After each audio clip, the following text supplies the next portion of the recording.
Hello दोस्तों, स्वागत है आप लोगों का अपने यूट्यूब परिवार अरुण अकेडमी में। आज की क्लास में हम लोग पढ़ेंगे पारिस्थितिकी एवं पारितंत्र।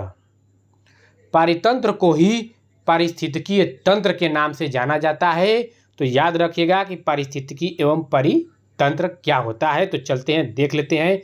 पारिस्थितिकी को ही इकोलॉजी शब्द के नाम से जाना जाता है।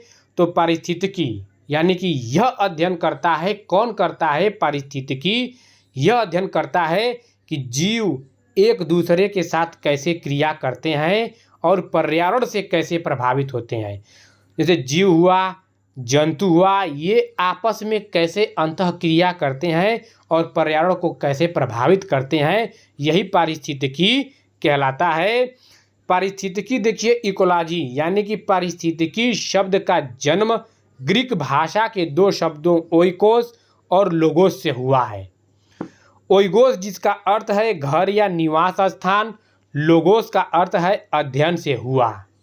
तो याद रखिएगा कि पारिस्थितिकी शब्द का जन्म जो ग्रीक भाषा के दो शब्द से हुए हैं वो कौन कौन हैं? तो ओइकोस हैं और लोगोस हैं। इकोलॉजी शब्द यानी कि पारिस्थितिकीय शब्द 1866 में अर्नेस्ट हेकल द्वारा दिया गया था। कहीं कहीं 1866 रहता है, कहीं कहीं 1869 रहता है। तो सर्वप्रथम प्रयोग 1866 में अर्नेस्ट हेकल ने किए थे और 1869 में ये गढ़ा गया था। तो 1866 1869 रहेगा, तो परेशान आप लोग मत होइएगा। ऑप्शन में एक रहेगा। भारतीय पारिस्थितिकी के जनक भी देख लेते हैं। तो भारतीय पारिस्थितिकी के जनक कौन कहलाते हैं? तो रामदेव मिश्र कहलाते हैं। देखिए, इकोलॉजी यानी कि पारिस्थितिकी की क्रियात्मक इकाई ही परितंत्र कहलाती है, यानी कि पारिस्थितिकी तंत्र कहलाती है। किसकी? पारिस्थितिकी की ही क्रियात्मक इकाई क्या कहलाती है? तो पारिस्थितिकी तंत्र कहलाती है, यानी कि पारितंत्र कहलाती है। इकोसिस्टम यानी कि यही पारिस्थितिकी तंत्र यानी कि यही पारितंत्र होती है। तो इकोसिस्टम शब्द के सबसे पहले प्रयोग किसने किए थे? तो 1935 में एजी टेंसले ने। पारिस्थितिकी शब्द आए तो अर्नेस्ट हेकल, इकोसिस्टम यानी कि पारितंत्र आए या पारिस्थितिकी तंत्र आए तो एजी टेंसले। परितंत्र यानी कि पारिस्थितिकी तंत्र के घटक या पर्यावरण के घटक, क्योंकि पर्यावरण के अंतर्गत भी जैविक अजैविक आते हैं, सजीव निर्जीव सब रहते हैं, और पारितंत्र पारिस्थितिकी तंत्र भी सजीव निर्जीव आता है। तो यही है पर्यावरण के घटक, जैविक घटक यानी कि बायोटिक, अजैविक घटक एबायोटिक। तो पिछले वीडियो में हम लोग ईवीएस के क्लास जब पढ़े थे तो जैविक घटक अजैविक घटक इसीलिए बता दिए थे कि आप लोग जैसे जैसे टॉपिक वाइज पढ़ते चलेंगे वैसे आप लोग को बहुत समझ में आएगा। तो हम बताए क्या थे कि जैविक घटक उसे कहते हैं जिसमें जान हो, जिसमें प्राण हो, जो सजीव हो, तो वही क्या कहलाएंगे? जैविक घटक कहलाएंगे। जैसे पेड़ पौधे, मानव, जीव जंतु, कीड़े मकोड़े, इन सब में क्या है? सब जान है, तो वही क्या कहलाएंगे? जैविक घटक। अजैविक घटक जिसमें जान न हो, जैसे कि पानी हुआ, सूर्य की रोशनी हुआ, ये सब क्या है? अजैविक घटक हुआ। पहाड़ हुआ, पर्वत, झील, महासागर, समुद्र, मिट्टी, ये सब क्या है? अजैविक है। तो जैविक घटक के अंतर्गत उत्पादक, उपभोक्ता, अपघटक ये भी देखेंगे। अजैविक घटक के अंतर्गत भी जो आते हैं कार्बनिक पदार्थ, अकार्बनिक पदार्थ, भौतिक क्रियाएं, जलवाष्प जो होती हैं, सब देखेंगे एक एक करके निचोड़। बस आप लोग चैनल के माध्यम से जुड़े रहिए और सब्सक्राइब नहीं किए हैं तो सब्सक्राइब कर लीजिए। तो उत्पादक, उपभोक्ता, अपघटक देख लेते हैं क्या होता है। देखिए, उत्पादक यानी कि प्रोड्यूसर। उत्पादक वे सजीव होते हैं जो सूर्य के प्रकाश, जल और कार्बन डाइऑक्साइड का उपयोग करके अपना भोजन स्वयं बनाते हैं। तो अपना भोजन जो स्वयं बनाते हैं वही उत्पादक कहलाते हैं और प्रकाश संश्लेषण की प्रक्रिया द्वारा कार्बनिक पदार्थ उत्पन्न करते हैं। ये क्वेश्चन ट्रेंड किया हुआ है कि उत्पादक किस प्रक्रिया द्वारा कार्बनिक पदार्थ उत्पन्न करता है? तो प्रकाश संश्लेषण की प्रक्रिया द्वारा। जब आप टॉपिक अच्छे से समझे रहेंगे तो क्वेश्चन चाहे जैसे घुमाए आप पकड़ लेंगे। ये अपनी ऊर्जा स्वयं बनाते हैं, इसलिए इन्हें स्वपोषी कहा गया है। किन्हें? उत्पादक। कौन होते हैं? पेड़ पौधे होते हैं, क्योंकि पेड़ पौधे स्वयं भोजन का संश्लेषण करते हैं, इसीलिए इन्हें स्वपोषी कहा गया है। तो उत्पादक के अंतर्गत कौन कौन आएंगे? पेड़ पौधे आएंगे। याद रखिएगा। उपभोक्ता, वे सभी जीव जो अपना भोजन स्वयं नहीं बना पाते हैं बल्कि अपने भोजन के लिए दूसरों पर निर्भर रहते हैं, उपभोक्ता कहलाते हैं। यानी कि उत्पादक पर डिपेंड रहते हैं जो उपभोक्ता कहलाते हैं। ये परपोषी हैं जो प्रत्यक्ष या परोक्ष रूप में पौधों द्वारा बनाए भोज्य पदार्थों का उपयोग करते हैं। यह मुख्य रूप से 3 प्रकार के होते हैं: प्राथमिक उपभोक्ता, द्वितीयक उपभोक्ता, तृतीय उपभोक्ता, और एक सर्वहारी भी आता है, तो इसको भी हम लोग देखेंगे। तो चलते हैं, देख लेते हैं एक एक करके। प्राथमिक उपभोक्ता, द्वितीय उपभोक्ता, तृतीय उपभोक्ता क्या होता है।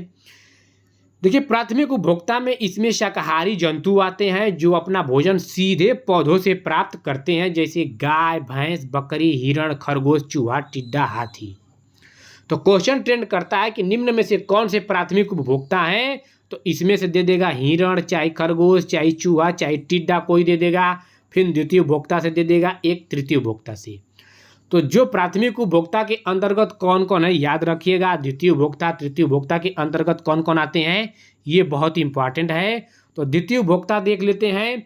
इसके अंतर्गत वे जंतु आते हैं जो अपना भोजन शाकाहारी जंतुओं यानी कि प्रथम श्रेणी की उपभोक्ता से प्राप्त करते हैं। जो ये प्रथम श्रेणी के उपभोक्ता हैं, इन्हीं से अपना भोजन प्राप्त करते हैं, तो वो द्वितीय उपभोक्ता कहलाते हैं। कौन है?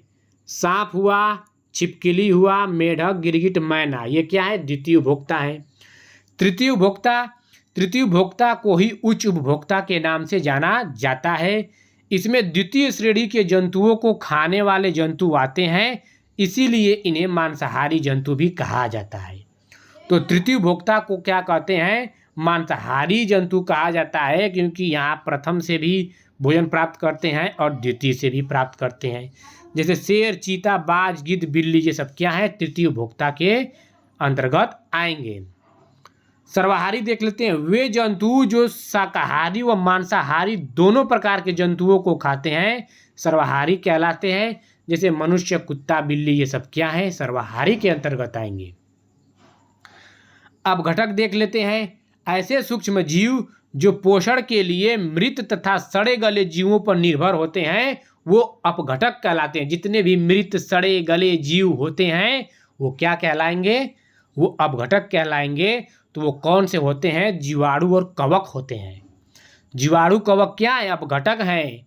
इन्हें अपघटक को मृतपोषी या मृत जीवी भी कहते हैं, याद रखिएगा। आगे बढ़ते हैं। अजैविक घटक देख लेते हैं। देखिए, अजैविक घटक यानी कि जिसमें जान न हो, जिसमें सजीव न हो, निर्जीव सब होते हैं, ये अजैविक घटक आएंगे। तो देखिए, अजैविक घटक भी भौतिक घटक होता है, कार्बनिक घटक, अकार्बनिक घटक होता है। भौतिक घटक को ही जलवाष्पीय घटक के नाम से भी जाना जाता है। तो देखिए, भौतिक घटक तापमान, प्रकाश, वर्षा, वायु, नमी, आर्द्रता, ये सब भौतिक घटक हैं। कार्बनिक घटक के अंतर्गत कौन आएंगे?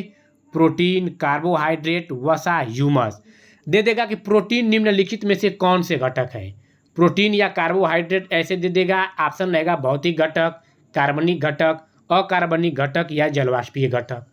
तो जब याद रखेंगे कि कार्बनिक घटक के अंतर्गत कौन आते हैं, प्रोटीन, कार्बोहाइड्रेट, वसा, ह्यूमस, तो आप लोग टिक कर देंगे अच्छे से। अकार्बनिक घटक देखिए यहाँ पे वायु है, यहाँ पे भी वायु है, कहेंगे कि ये कैसे हो गया। तो देखिए, ये सिर्फ और सिर्फ वायु आएगा तो भौतिक घटक के अंतर्गत, सिर्फ और सिर्फ जल, प्रकाश, वर्षा ये सब आएगा तो सिर्फ भौतिक घटक। लेकिन अकार्बनिक घटक इसके क्या है?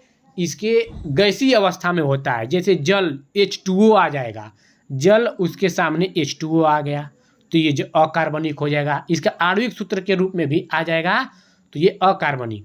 जैसे ऑक्सीजन वायु है लेकिन O2 आ गया, ऑक्सीजन आ गया, तो यहाँ पे अकार्बनिक हो गया। जैसे नाइट्रोजन, खनिज, चट्टान, मिट्टी, ये सब क्या है? अकार्बनिक है। लेकिन इसमें कोई भी जितने हैं सब ये सजीव नहीं है, निर्जीव होते हैं। तो ये पूरे के पूरे अजैविक घटक के अंतर्गत आएंगे, लेकिन भौतिक घटक को याद रखिएगा कि जलवाष्पीय घटक कहलाते हैं। देखिए यहाँ से क्वेश्चन ये ट्रेंड करता है, बहुत ही इंपॉर्टेंट है, परितंत्र की उत्पादकता। लड़के यहाँ पे कन्फ्यूजन रहते हैं, तो आज हम कन्फ्यूजन दूर कर देंगे, टेंशन मत लीजिएगा।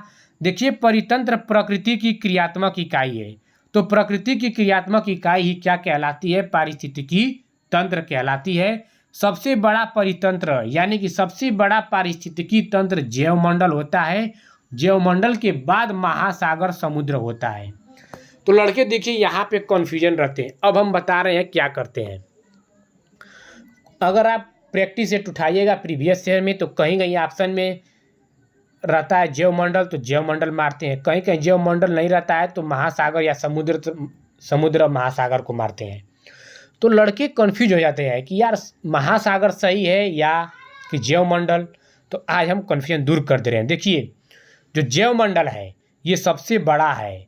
अगर जैवमंडल ऑप्शन में नहीं रहेगा तब महासागर या समुद्र के पास जाएंगे।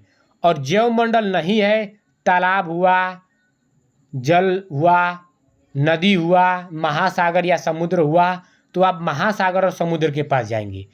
अब लॉजिक क्या है इसके पीछे, अब समझिए। देखिए जैवमंडल जो है इसके अंतर्गत स्थल मंडल भी आ जाएगा, जीवमंडल यानी कि वायुमंडल भी आ जाएगा और जल मंडल भी आ जाएगा।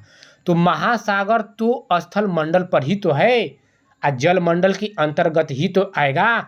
तो जैवमंडल में ही सारी क्या होती हैं, विद्यमान रहती हैं। तो इसीलिए सबसे बड़ा पारिस्थितिकी तंत्र जैवमंडल कहलाता है।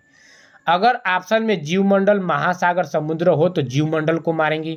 जब जीवमंडल न हो तो अब उसके बाद समुद्र या महासागर के पास जाएंगे, क्योंकि जीवमंडल के बाद दूसरे स्थान पे महासागर या समुद्र होता है। तो आई होप आप लोग को समझ में अब आ गया होगा।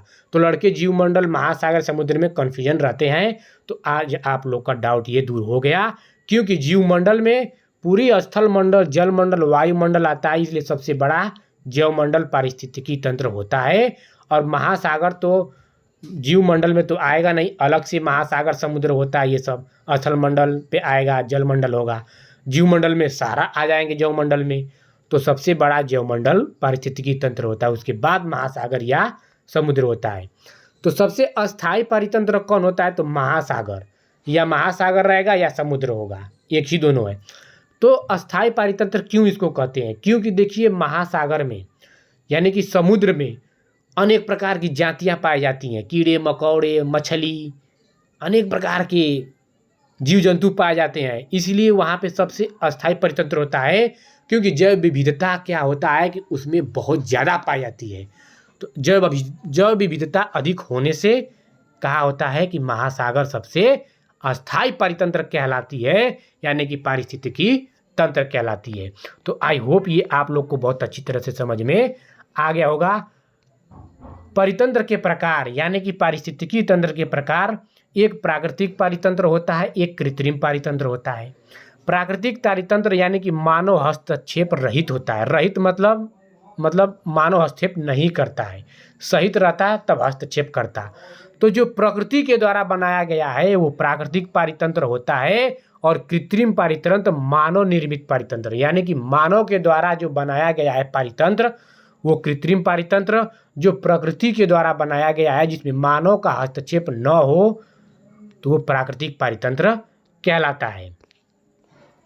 तो क्वेश्चन देख लेते हैं, ऐसे बनता है, एक स्थलीय एक जलीय है। प्राकृतिक पारितंत्र तो घास के मैदान हुए, वन, जंगल, पठार, पर्वत, मरुस्थल, ये सब क्या है? ये प्राकृतिक पारितंत्र कहलाता है। और जलीय में देखिए एक लवणीय होता है, एक फ्रेश वाटर होता है। तो लवणीय जो सागर महासागर होते हैं इसमें लवणीय जल पाए जाते हैं। और नदी, तालाब, झील, हिमनद, ये सब क्या है? ये फ्रेश वाटर है। तो नदियाँ, तालाब, झील, हिमनद ये प्राकृतिक के द्वारा बनाया गया है। तो ये सब क्या है? ये सब प्राकृतिक पारितंत्र के अंतर्गत आएंगे।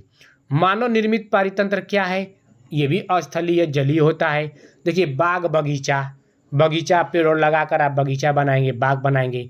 फसल हुआ, खेत, पार्क, चिड़ियाघर, ये सब क्या है? ये स्थलीय मानव निर्मित पारितंत्र है। क्वेश्चन कैसे बनेगा? निम्न में से पार्क या चिड़ियाघर है? ऑप्शन में रहेगा प्राकृतिक निर्मित तंत्र या मानव निर्मित तंत्र। प्राकृतिक तो चिड़ियाघर, पार्क ये सब क्या है, ये मानव निर्मित द्वारा है। और प्राकृतिक क्या है तो आप लोग बताए हैं। जली में बांध हुआ, कृत्रिम झील बनाया जाता है, स्विमिंग पूल, मछली घर, ये सब क्या है, ये मानव के द्वारा निर्मित होती है। तो आशा करता हूँ कि आप लोग को वीडियो अच्छा लगा हो। अगर अच्छा लगा हो दोस्तों तो कमेंट बॉक्स में कमेंट करके ज़रूर बताइएगा, जिससे हमें मोटिवेट मिलता रहे और आप लोग के लिए ऐसे ही कंटेंट तैयार करके क्लास हम लाते रहें। ठीक है दोस्तों, आप लोग का बहुत बहुत धन्यवाद।